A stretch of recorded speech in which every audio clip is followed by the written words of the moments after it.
Freestyle Enduro 101. Hey, I got another cool bike I want to do a review on for you today. It's the Kawasaki Z650.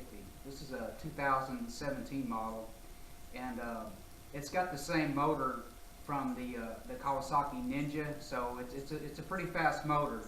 They kind of call this motorcycle, it's a good beginner bike. What the bike has in it's got a slipper clutch. I know a lot of you out there don't know what a slipper clutch is. I didn't really know what one was either until I researched it a little bit.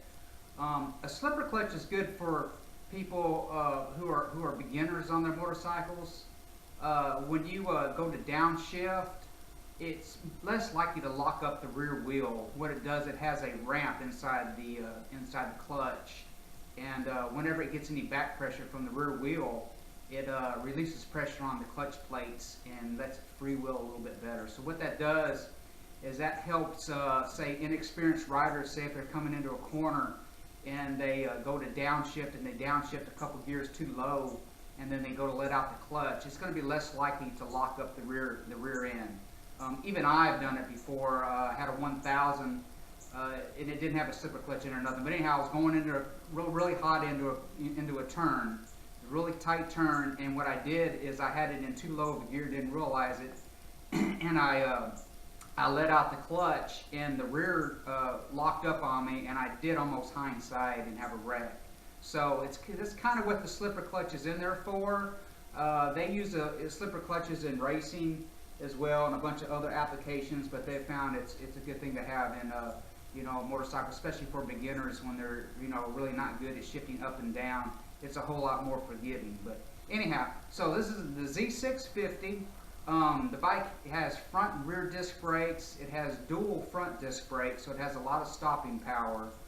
The bike has 68 horsepower, so it's it's pretty powerful. The oil changes on this bike are like every 7,600 miles, so that's not too bad. And the valve clearance check is 15,200 miles roughly for the valve check. So pretty long service intervals on the bike. A lot of women get this bike because it's comfortable. It's got a low seat height, and it's it's just a smaller motorcycle. If you're a really big person, 6'2", 6'3", you're gonna feel really cramped on this motorcycle. You'll be able to ride it, but you will be cramped. But anyhow, the bike's chain driven, and it is fuel injected, so it gets really good fuel economy. I got a big windscreen on this bike just to help keep the wind off your chest, and this travel bag here in the back. You can fit a lot of stuff in this. It has like 3 different layers to it to fit things, and I put that on I got this rack here for it. But anyhow, the bikes are a really good solid motorcycle, whether you're a beginner, established rider. The 1000 that I had, it didn't feel any stronger than this. When you get on it, when you really twist that throttle hard all the way, there's really not a huge amount of difference. With these new fuel-injected bikes, around 600 cc's, they're way more powerful than the bikes of old when they had just the carburetors on them. So it's a big difference. People don't realize that, but you get a lot smaller bike now and have the same power as you would in the older bikes in a much bigger bike. So anyhow, it's a twin-cylinder motor, and it's really smooth. It doesn't vibrate any at all. The bike goes really good down the interstate. So what I'm going to do is I'm going to do a walk around of the bike and maybe show you some more details on the motorcycle, and then I'm going to take it for a little ride and show everybody how it does on the interstate and back twisty roads and stuff. And you'll see that this is really a good solid bike. Whether you're a beginner or somebody that wants to learn on a motorcycle, I think it would make a good choice for you. So anyhow, come on along and let's take this thing for a ride.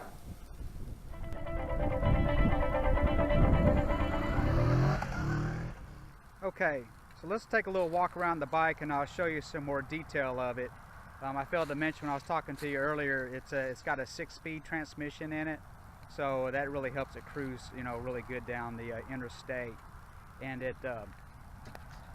also it's got a lot of torque to this bike because it's a parallel twin motor in it. And I'll show you right here, pipes coming out. Anyhow, the bike, you can be cruising around cruising along about 30 miles an hour with it in 6th gear and hit the gas on it, and it'll still pick up and recover and go, where a lot of weaker bikes, if you got it in 6th gear and you're down that low, it just won't have the torque to pull out of it. So this bike's got really good torque. It's got this bigger windshield on it. It does a really good job of protecting you from the wind and, you know, shooting it up and over your head for the most part.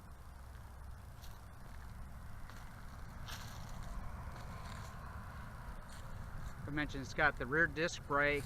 The bike's got a real stylish swing arm on it. I really like what they did with this swing arm for this price point on this bike. It really looks good, and then they got the exhaust coming out. It's just a small exhaust coming out the side there. So I really like how they did that.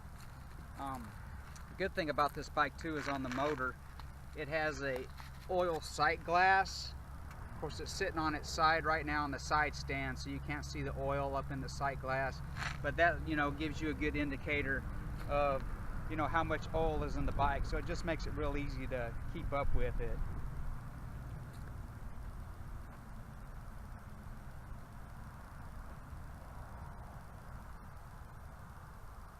The footrests on the bike, they're real comfortable. They got rubber inserts on them, so it's real soft and it feels good on your feet. As well as the passenger pegs, it's got the same. It's got real soft rubber on those. It's chain driven, of course, and I think they did a really good job on this bike for the price point that the bike's at. They also make this bike in an ABS, anti-lock brake system on it. This one doesn't have that. That just is even another level of security for somebody that's new to riding. So when you grab a handful of brake, it's less likely to, you know, lock up.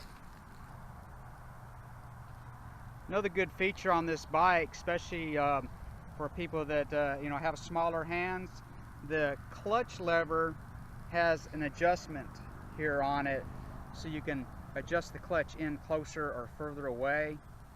A lot of your you know, lower price point bikes, they won't have that feature on it. And also the same for the front brake. It has the adjustment so you can bring the lever in closer or further away. Gives you a lot more adjustability. Another good safety feature about the bike is it's got hazard lights. You push this button and it turns on your hazards. Don't know if you can see that, but anyway, another feature on the bike is it has this on the clutch side. It has this pass switch. So what you do is, like when you're coming up on somebody and you're wanting to go around them, you just want to flash them, press this button, and what it does, it makes your bright lights come on. Let me see if I can. Let's get back on the bike and I'll take it for a little ride down the interstate, and we'll take a little ride down some twisty roads, and just so y'all get kind of an idea of how the bike runs.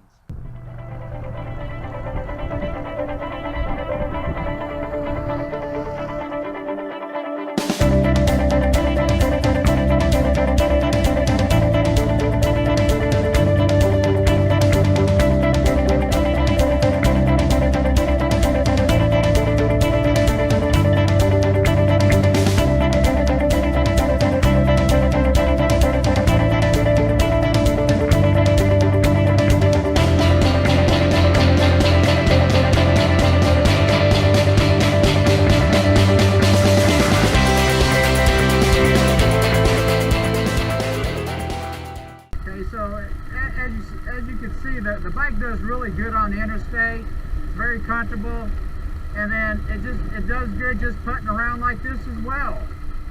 The bike it's real maneuverable and it's light feeling. I mean, it's got a really tight turning radius. Okay, so I wanted to give everybody a better look at the instrument cluster. Up here, up in the middle, you see the N. That's going to be your gear indicator. It's going to show you what gear you're in. And also right here will be your miles per hour, where you see this 0. Over to the right is this line going up and down here. That's your fuel gauge. And over to the left, this line is going to be your temperature gauge. Here at the bottom, that's your odometer, and you can flip between A and B, and then back to odometer. You reset all of those. Here at the bottom, it shows your range, your fuel range that you have left in your tank. It's not showing it right now because I'm not going down the road. But when you hit this button right here to the right, you can flip through those at the bottom. So right now it's showing the time of day. You flip to it again, and that's going to show your miles per gallon that you're getting. This one here is your instant miles per gallon that you're going to get. Also, let me turn this off and turn it back on, and you'll see this line here will come back and forth. You can change the style of that line, so you see that going back and forth.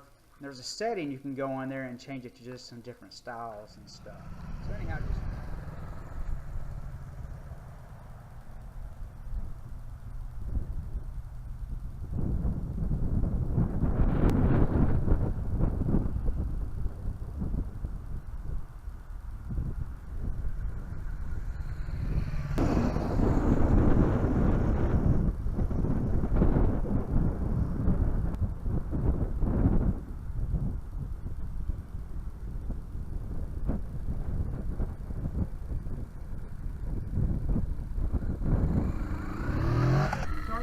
thank everyone for taking the time to watch my videos.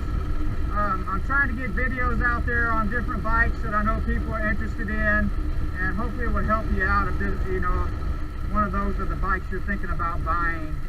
I'm trying to give the best honest information that I can give from just a regular person that likes riding motorcycles just like everyone else out there. So if you like my videos, let me know in the comment section if you have any questions. And please be sure to subscribe to the videos and press the like button while you're at it. Just let me know how I'm doing, because I want to keep doing this for people as long as I know I'm helping people out on making better decisions on their bikes. So anyhow, once again, this is Rob with Freestyle Enduro 101, and I want to thank everybody for watching, and I look forward to putting out another video for you soon.